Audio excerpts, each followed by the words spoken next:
I'm on break, so I'm only gonna speak for a little bit because in about 30 minutes I'm gonna go over to my homie Arshawn's page, critically drinking on YouTube, and be in the chat for his live as well because he has interesting topics that he's been covering. So make sure you subscribe to him. Make sure you subscribe to me, the Take It On podcast. We're talking about wrestling. I got some shows next week, well, next month. We're gonna be doing some things. We're gonna upload some of my matches from October. I can't wait. We're gonna do debates. I got my show that'll be on C3 Ultimate Wrestling called The Amazing World. That's coming up soon, so I'm excited. Um, I'm gonna try to keep this short, but I did want to talk about these two guys. Now, these guys aren't beefing with each other.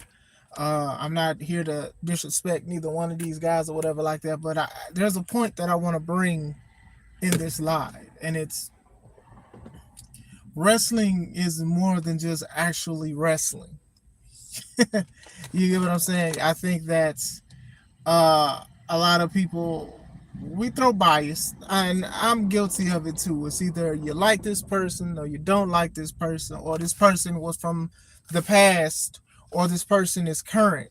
So these are all aspects that people take into consideration when you think about who's the better wrestler, who's the greater wrestler, who's the bigger star, and things like that. And to me, it's sometimes you have to think about the business aspect of it. Now, Bryan Danielson is one of the best wrestlers ever. Like, you get what I'm saying? I think that's even when he was doing independent stuff, I think that he was showing what he could do. And I think when he went to WWE, he kind of picked up more stuff on like stage presence and being in front of thousands of people and promos and things like that, and having a personality. And I've always said that in the independence, you have a lot of people who are great, talented, can do a lot of moves, can do a lot of maneuvers, can do a lot of transitions and stuff like that. But they want pan well on national thing because television, because they don't talk that well. They aren't great talking. They don't have charisma and stuff like that. You can't sit here and just be like, oh well, my wrestling can do the talking. Only a few people can do that.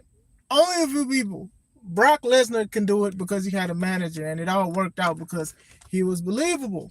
So that's how that works. So when I'm thinking about that, I'm thinking about Hulk Hogan. We have Hulk Hogan. Hulk Hogan is one of the greatest wrestlers and superstars of all time. Now, that's going to make people mad, but you have to hear me out on this. Hulk Hogan is one of the guys that helped rejuvenate professional wrestling as a whole because it was already on a decline. That's why they call it the golden era. You get what I'm saying? And the thing was, he may have not done a lot of crazy wrestling moves that we see today, but having a larger than life attitude and character is something that carries. Even to this day, you have people who love Hulk Hogan. Regardless of the stuff that he did, the scandals he was a part of, and things like that, people love Hulk Hogan. They still love Hulk Hogan. And regardless of how you feel about that, this guy is in a Hall of Fame, is a Hall of Famer, should probably be in a lot of more Hall of Fames too for what he's did. Okay, he has an ego. Okay, he's a mean person. We can say all of this stuff all you want to, but at the same time, this is something that a lot of people are missing, and that is charisma, that is larger than life, that is believability. You know what I'm saying? And Hulk Hogan did a great job with that.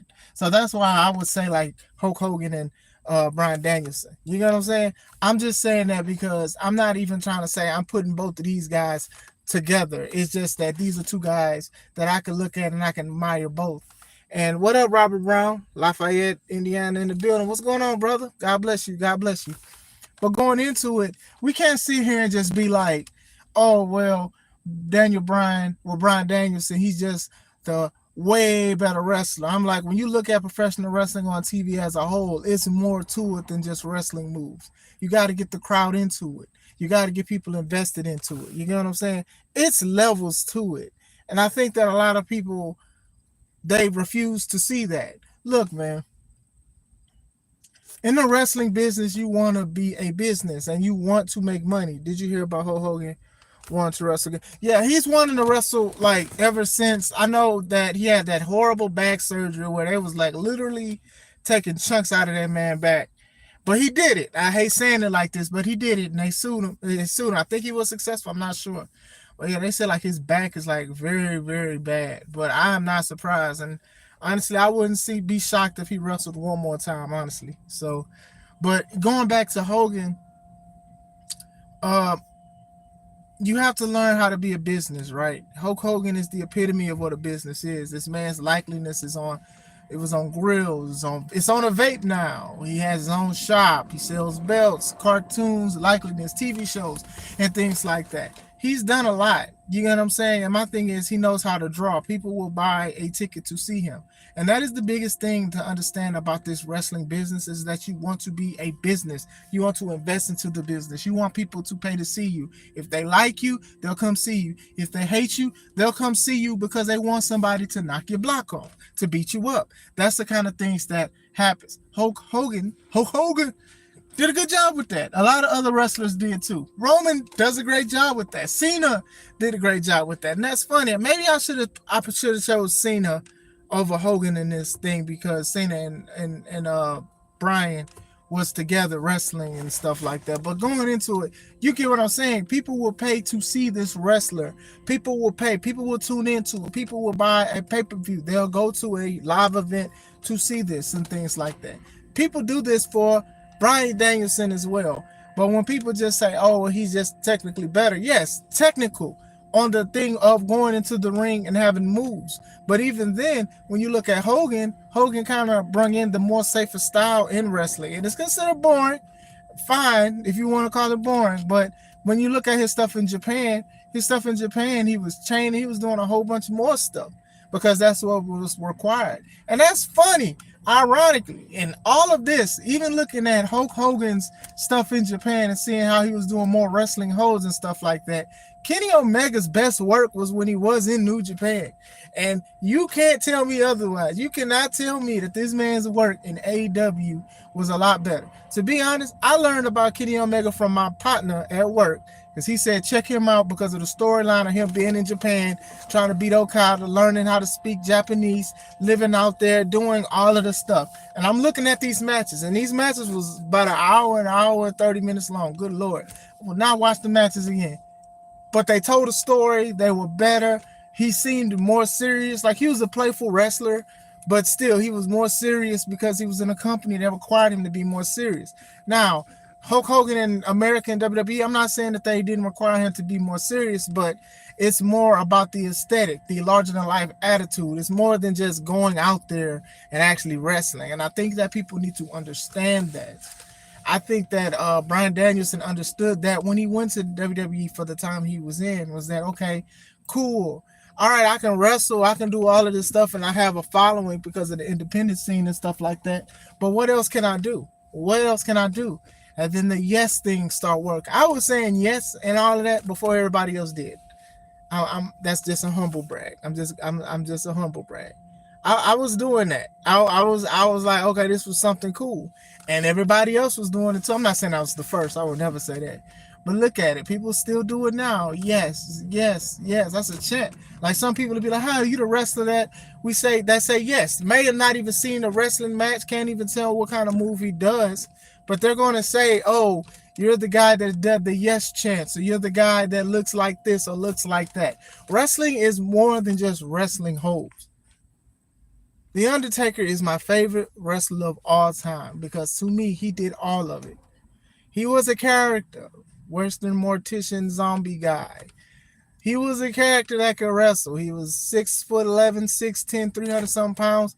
He was doing dive outs, but he only did it when it was necessary. The guy had character. People were scared to see him. People loved him. People wanted to look like him. The guy could wrestle, can do a whole bunch of things. One of the best wrestlers of all time is Hulk Hogan.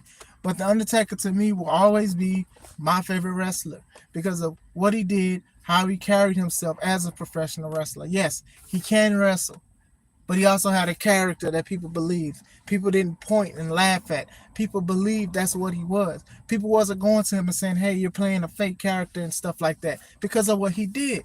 You know what I'm saying? So I say between both of them, that's how you're supposed to be. In wrestling, yes, wrestle, please. Make sure your punches look solid. Make sure your China looks solid. Make sure your moves are solid and safe. Make sure they're that. But at the same time, make sure you're different from everybody else. If everybody has black tights on, Why should I invest in you having black tights like everybody else? Maybe what you say or the moves that you do or how you engage the crowd, maybe that works. You know what I'm saying? And like I said, I'm not here to really say who's the better wrestler out of the two. I'm just saying that there's more to it than actually going in the ring and actually doing moves. The independent scene has an oversaturation of people who just goes in the ring and do moves. But what are they doing to be different from everybody else? You know what I'm saying? That is the question. What exactly are they doing? Are they doing anything? You know what I'm saying? It's levels to it, y'all. There's levels to it. I just wanted to just speak about that briefly. I just wanted to say that real quick. You know, both of these guys, obviously, Bryan Danielson is going to be a Hall of Famer. Hogan is a Hall of Famer and things like that. I do know, like, because a lot of people don't like the stuff that he did and the stuff that he said. People kind of try to take away some of his accolades and say he sucks as a wrestler. But when you just look at it, you understand that there's more to it than that. I was a kid growing up when I was looking at the wrestling. I was looking at some of the moves, but I was just more interested into the character, to be honest. It's all about drawing too. It's all about business. You want people to see them. You want even new people to be like, okay, this person is interesting. I want to catch up with them, especially with social media now. I can follow them on Twitter or X or social media. I can do certain things. It's all different.